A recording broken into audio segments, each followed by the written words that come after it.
కోయంబత్తూరులో BJP leading లో ఉన్నట్టయితే మనకి లేటెస్ట్ అప్డేట్ వస్తుంది. అటు గుజరాత్ లోని ఆనంద్ సెగ్మెంట్ లో కూడా కాషాయం ఆధిక్యంలో ఉన్నట్టు తెలుస్తుంది. ఇక ఉత్తరప్రదేశ్ లోని మైన్పూర్ లో అఖిలేష్ భార్య డింపుల్ లీడింగ్ లో కొనసాగుతున్నారు. అటు బెంగాల్లోని డైమండ్ హార్బర్ సెగ్మెంట్ నుంచి మమతా బెనర్జీ అల్లుడు అభిషేక్ బెనర్జీ లీడింగ్ కొనసాగుతుంది. ఇక రాయ్బరేలీలో కూడా కాంగ్రెస్ అగ్రనేత రాహుల్ గాంధీ ఆధిక్యంలో కంటిన్యూ అవుతున్నారు. ఢిల్లీలోని 7 సీట్లలో బీజేపీ లీడింగ్ లో ఉన్నట్టు తెలుస్తోంది. ఇక మొదటి రౌండ్ లో రాజ్నాథ్ సింగ్, రాహుల్ గాంధీ ముందంజలో ఉన్నారు. వారణాసిలో మోదీ లీడ్ లో కొనసాగుతున్నారు. శేషు గారు, ఇప్పుడు దాకా లీడ్ లో ఉన్నటువంటి అభ్యర్థుల సంగతి నేను చెప్పాను. Please continue. ఇప్పుడు మనం లీడింగ్ చూస్తున్నా గానీ చాలా స్పష్టంగా ఏం కనపడుతుంది. ఎన్డీఏ కూటమి 129 స్థానాల్లో, ఇండియా కూటమి 60 స్థానాల్లో ఉంది. అంటే సగానికి సగం డిఫరెన్స్, మనకి సగానికి పైగా చాలా స్పష్టమైనటువంటి డిఫరెన్స్ కనపడుతుంది. తర్వాత ఆంధ్రప్రదేశ్ లో కూడా లీడ్స్ పోస్టల్ బ్యాలెట్ ఓటింగ్స్ మనకి కనపడుతున్నాయి. ఇప్పటి వరకు వస్తున్నటువంటి లీడ్స్ లో కూడా మనకున్నటువంటి ట్రెండ్ టీడీపీ వైపుకి మొగ్గుతున్నట్లుగానే కనపడుతుంది. మరి ముఖ్యంగా నెల్లూరు, రాజమండ్రిలో బుచ్చే చౌదరి, నారాయణ పోస్టల్ బ్యాలెట్ లో భారీ లీడ్ లో ఉన్నట్టుగా కనపడుతుంది మనకి. అంటే టీడీపీకి అక్కడ ఎడ్జ్ రాబోతుందా అనేటటువంటి అభిప్రాయం కూడా ఖచ్చితంగా మనకి ఆంధ్రప్రదేశ్ లో కనపడుతుంది. ఇక తెలంగాణ కిందకి మీరు అడిగారు. ఖచ్చితంగా తెలంగాణలో లోకల్ గవర్నమెంట్ గా కాంగ్రెస్ పార్టీ ఉంది.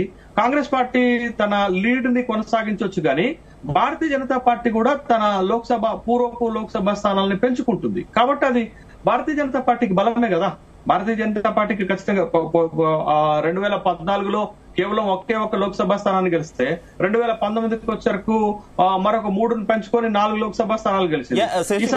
భారతీయ జనతా పార్టీ తెలంగాణలో స్థానాలు పెంచుకుంటుంది అనేటటువంటి నమ్మకం ఉన్నా కూడా మనం ఎగ్జిట్ పోల్స్ కనుక చూసుకుంటే ఖచ్చితంగా కాంగ్రెస్ పార్టీ కంటే కూడా, అంటే రాష్ట్రంలో అధికారంలో ఉన్నటువంటి కాంగ్రెస్ పార్టీ కంటే కూడా ఎక్కువ స్థానాలు భారతీయ జనతా పార్టీ గెలుచుకోబోతుందంటూ కూడా ఎగ్జిట్ పోల్స్ చెప్పాయి కదా. ఎలా సాధ్యమైంది అనుకో? ఆల్మోస్ట్ ఆల్ 7, 8, 8, 9 అనేటటువంటి రేషియోలోనే మీకు జాతీయ మీడియా సంస్థలు కానీ లోకల్ సర్వే సంస్థలు కానీ చెప్పినటువంటి, అంటే పోటాపోటీ ఉన్నట్టుగా ఇచ్చారు. బట్ ఉన్నటువంటి ఎగ్జాక్ట్ పోల్స్ కి వచ్చేసరికి కాంగ్రెస్ పార్టీ 1-2 స్థానాల్లో లీడ్ చేసేటటువంటి అవకాశమే ఉంది తెలంగాణలోనైతే. తెలంగాణలో కాంగ్రెస్ పార్టీకి 1-2 లోక్సభ స్థానాలు భారతీయ జనతా పార్టీ కంటే ఎక్కువనే రావచ్చు. బట్ ఎగ్జిట్ పోల్స్ ఎలా ఉన్నా గానీ ఎగ్జాక్ట్ పోల్స్ కి వచ్చేసరికి ఖచ్చితంగా కాంగ్రెస్ పార్టీకి 1-2 లోక్సభ స్థానాలు భారతీయ జనతా పార్టీ కంటే అదనంగా రావచ్చు. కానీ భారతీయ జనతా పార్టీ చాలా అబ్నార్మల్ గా పెరుగుతున్నట్లే కదా.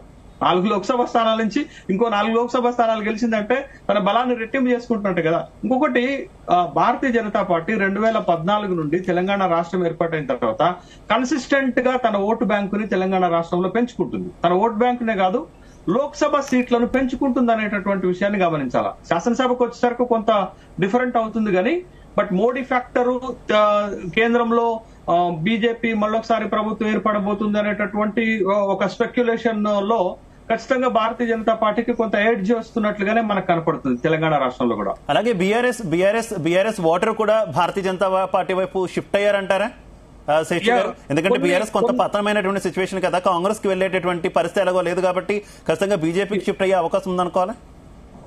కొన్ని స్పెసిఫిక్ కాన్స్టిట్యుయెన్సీలలో, సెగ్మెంట్స్ లో బీఆర్ఎస్ పార్టీ ఎట్లాగో గెలవదని అనుకున్నటువంటి నియోజకవర్గాలలో తమ ఓటుని భారతీయ జనతా పార్టీకి షిఫ్ట్ చేసినట్టుగా కనపడుతుంది. అది మల్కాజ్గిరిలో కావచ్చు, చేవెళ్లలో కావచ్చు, మహబూబ్ నగర్ లో కావచ్చు. ఈ 3 పర్టికులర్ నియోజకవర్గాలలో బీఆర్ఎస్ పార్టీ శ్రేణులు తమ ఓటు బ్యాంకుని బీజేపీ గెలవడానికి షిఫ్ట్ చేసినట్టు ఉన్నట్టుగా కొన్ని అభిప్రాయాలు వస్తున్నాయి. ఎన్నికల ఫలితాల్లో స్పష్టమవుతుంది. అక్కడ వచ్చేటటువంటి లీడ్స్ ని బట్టి, ఆ ఫలితాలను బట్టి మనకి గ్యారంటీగా స్పష్టమవుతుంది.